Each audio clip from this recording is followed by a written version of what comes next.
So we've just taken the doors off the old van, the donor van over there, and we are going to fit these onto the white ones onto the yellow van now.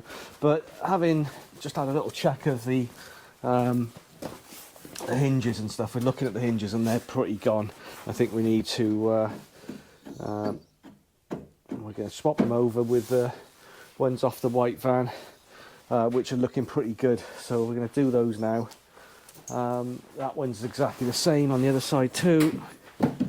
Just loads of play in them. And that one's quite stiff, so I'm going to replace that as well. And that one is being replaced at some point. So Alan's going to get him off.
Show you what I've done. Last couple of days, I haven't filmed too much the last few days due to the fact that next door I've got it's a little factory in the unit next door, and they've got machinery running constantly.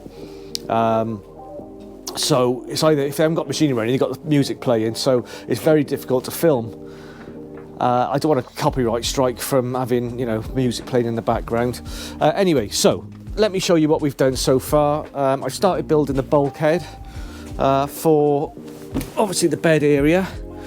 I put one of the Scorva beams in for a moment just to sort of see how it's going to go. So we're having a king size bed in here, which is going to come to about this sort of area. So I've put the bulkhead in, put the access through there for a certain somebody. Is he coming through? No. I've put the shower wall in. So let me go around the other side and I'll show you where we are with that. Yeah, so shower walls in on the one side. I've just sort of placed it in there, just a couple of screws to hold it in place for a minute.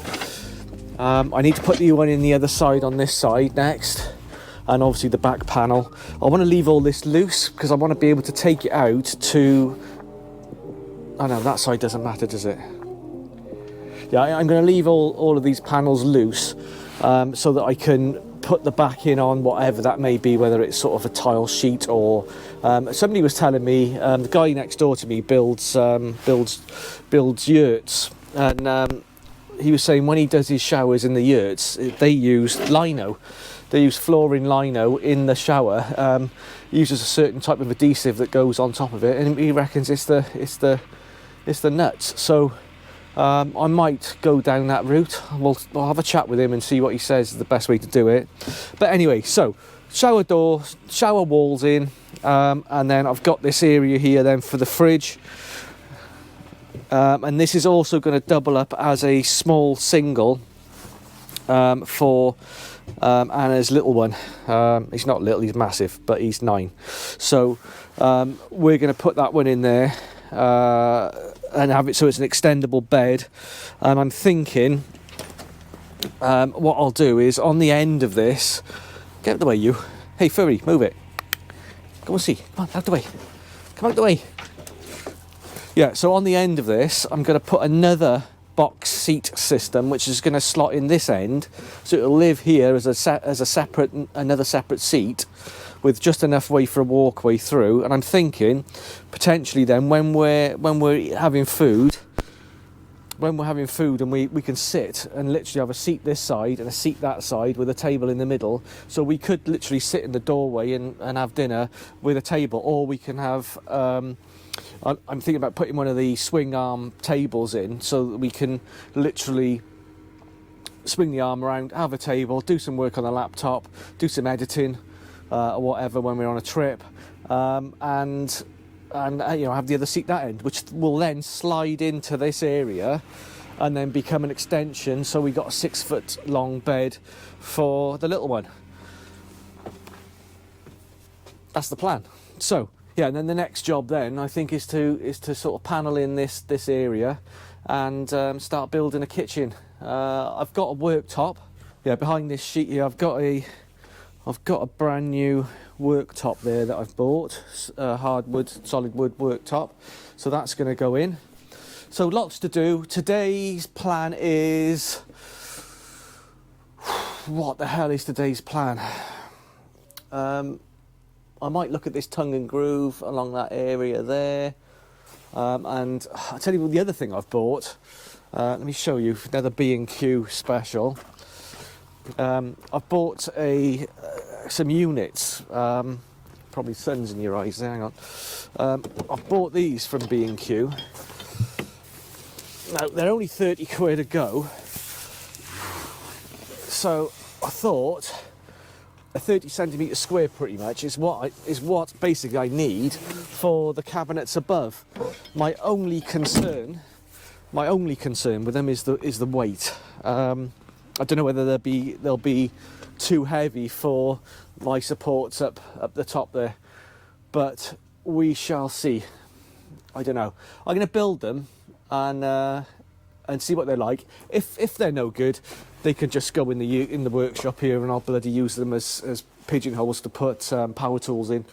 So they'll come to some sort of use anyway, regardless. So right, I'm going to crack on, and what am I going to do? I might make a start on the kitchen area, worktop area, and go from there. So we'll catch you in a minute. We'll see what happens.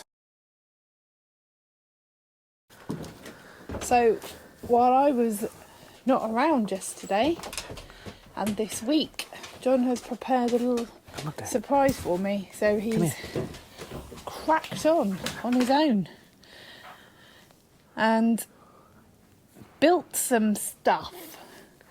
So the stuff he's built, hiding down the end, John, are we? I'm trying to keep quiet because you're noisy. And his paws on the wood. That's not helping, mate. No. So we've got a mock-up of the kitchen. John started to build the wall for the shower, and here we've got the seating area that's housing the fridge. Fridge is in place and is also going to turn into a single bed.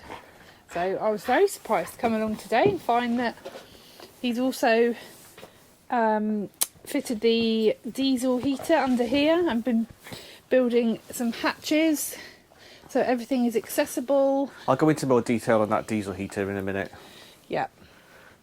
But yeah, I was very surprised to walk in today. He's also done the bulkhead ready for where the going to separate the bed and the living area. So, time to crack on and have another busy day before we go home for our roast pork, John. Sounds good to me. Yeah, so busy day yesterday.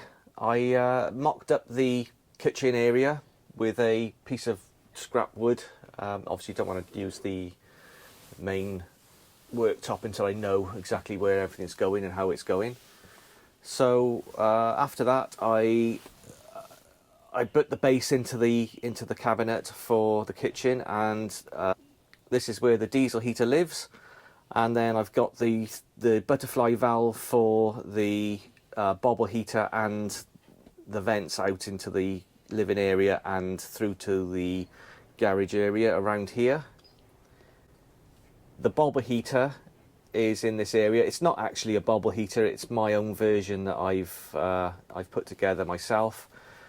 It's the bobble fittings. I bought them from Bobble, but the radiator side of it I bought off Amazon. I think they're about 10 quid each on Amazon, and I've bolted them together and used Marine Sikaflex to seal it all up.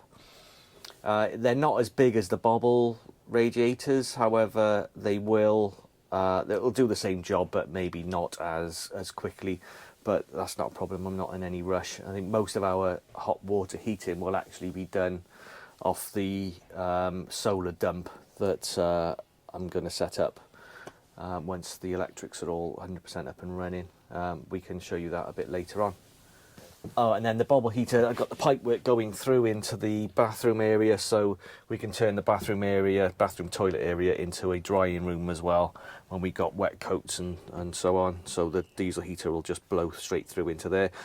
And when the bobble heater's being run, it will actually go into there anyway and vent out through the fan in the roof of the bathroom. That is the plan.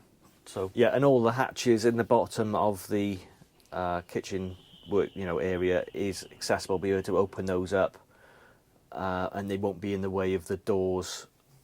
Oh, sorry, it won't be in the way of the separators in the cupboards. I got holes in different area codes. Area codes. I got holes in different area codes. Area codes. I got hose. I got a dirty hose. Get off, you dirty bugger.